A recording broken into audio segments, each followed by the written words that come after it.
दृश्य और एनिमेशन का उपयोग, बच्चों की शिक्षा को मज़ेदार और प्रभावी बनाने के तरीके। आज के डिजिटल युग में बच्चों को शिक्षा देना केवल किताबों और शब्दों तक सीमित नहीं रह गया है। अब हमें उनकी रुचि को बनाए रखने और शिक्षा को उनके लिए आकर्षक बनाने के लिए नए नए तरीकों का उपयोग करना पड़ता है। इनमें से सबसे प्रभावी तरीका है दृश्य विजुअल्स और एनिमेशंस का उपयोग। बच्चे चित्र, रंग और मूवमेंट से जुड़ी चीज़ों को जल्दी और आसानी से समझते हैं, इसलिए उनकी शिक्षा में दृश्य और एनिमेशन का उपयोग बेहद प्रभावी साबित हो सकता है।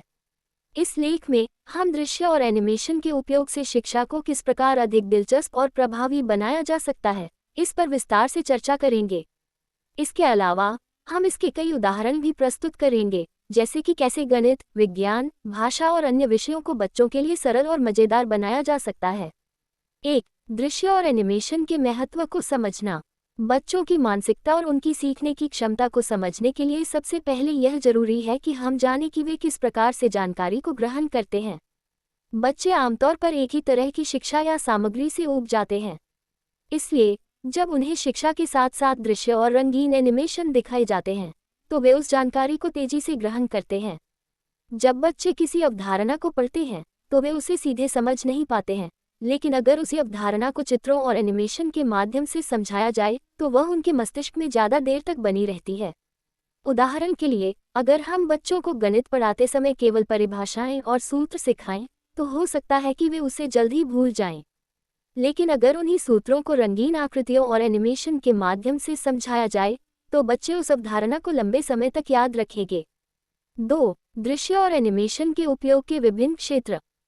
गणित में दृश्य और एनिमेशन का उपयोग। गणित बच्चों के लिए अक्सर जटिल और कठिन विषय के रूप में जाना जाता है, लेकिन दृश्य और एनिमेशन के उपयोग से गणित को सरल और मज़ेदार बनाया जा सकता है। उदाहरण के लिए, बच्चों को ज्योमेट्री के बेसिक कॉन्सेप्ट्स जैसे कोण, एंगल्स और परिधि पेरीमीटर को सिखाने के लिए आकृतियों शेप्स को एनिमेट किया जा सकता है। अगर एक वीडियो में त्रिभुज, वर्ग और वृत्त जैसी आकृतियों को चलने, मुड़ने और एक दूसरे से जुड़ते हुए दिखाया जाए, तो बच्चों को ये समझ में आ जाएगा कि कोण और परिधि क्या होते हैं। विज्ञान में दृश्य और एनिमेशन का उपयोग। विज्ञान एक और ऐसा विषय है जो बच्चों के लिए कभी कभी मुश्किल हो सकता है, लेकिन जब विज्ञान के सिद्धांतों को एनिमेशन के जरिए समझाया जाता है, तो वे इसे ज़्यादा आसानी से समझ सकते हैं।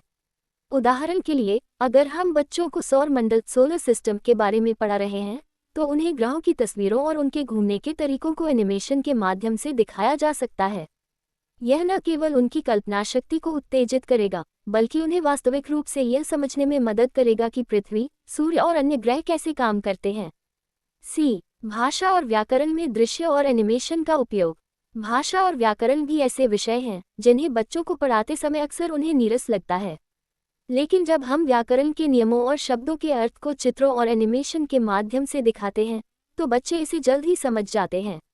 उदाहरण के लिए, यदि हम संज्ञा, नाउन, क्रिया, वर्ब और विशेषण, एडजेक्टिव के अंतर को एनिमेटेड पात्रों के साथ समझाते हैं, तो बच्चों के लिए यह विषय सरल और दिलचस्प बन जाएगा।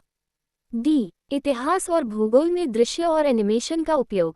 इतिहास और भूगोल जैसे विषयों को भी दृश्य और एनिमेशन की मदद से बच्चों के लिए रुचिकर बनाया जा सकता है। इतिहास की घटनाओं और युद्धों को बच्चों को समझाने के लिए एनिमेटेड टाइमलाइन और दृश्य दिखाए जा सकते हैं।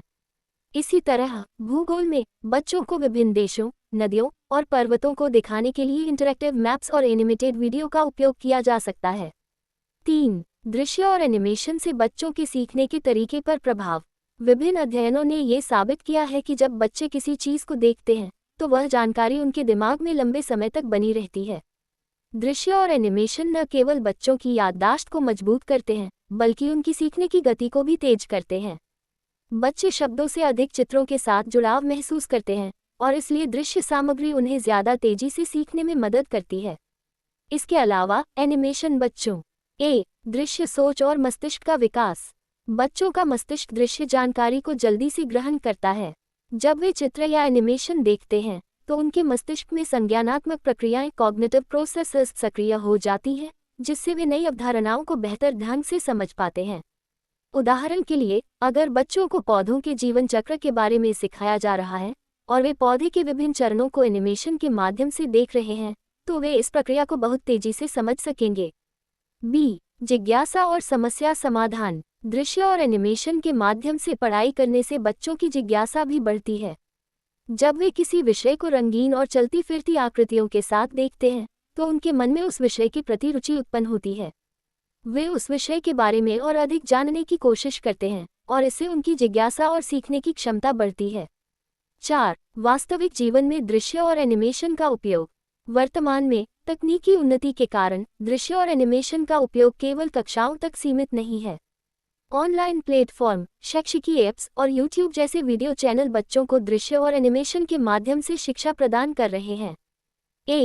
शैक्षिकी ऐप्स और गेम्स। आजकल बच्चों के लिए कई शैक्षिकी ऐप्स उपलब्ध हैं जो उन्हें खेल के माध्यम से गणित, विज्ञान और अन्य विषयों की जानकारी प्रदान करते हैं। इन ऐप्स में एनिमेटेड पात्र और रंगीन चित्र बच्चों को खेलते हुए सिखाते हैं। बच्चों को एनिमेटेड गेम्स खेलते समय यह महसूस भी नहीं होता कि वे पढ़ाई कर रहे हैं और इस तरह से वे जल्दी और मज़े से सीखते हैं। ऑनलाइन वीडियो और ट्यूटोरियल्स। यूट्यूब और अन्य ऑनलाइन प्लेटफॉर्म्स पर कई ऐसे चैनल्स हैं जो बच्चों के लिए शैक्षिकी वीडियो बनाते हैं। इन वीडियो में रंगीन दृश्य, एनिमेशन और आकर्षक कहानियां होती हैं जो बच्चों को विषयों को आसानी से समझने में मदद करती हैं। उदाहरण के लिए, अगर बच्चे गणित के किसी कॉन्सेप्ट को समझ नहीं पा रहे हैं, तो वे ऑनलाइन जाकर एक एनिमेटेड वीडियो देख सकते हैं जो उन्हें उस विषय को सरल और मनोरंजक तरीके से समझा देगा। 5. दृश्य और एनिमेशन का उपयोग कैसे करें। अब सवाल यह उठता है कि हम बच्चों के सीखने के लिए दृश्य और एनिमेशन का सही तरीके से उपयोग कैसे कर सकते हैं।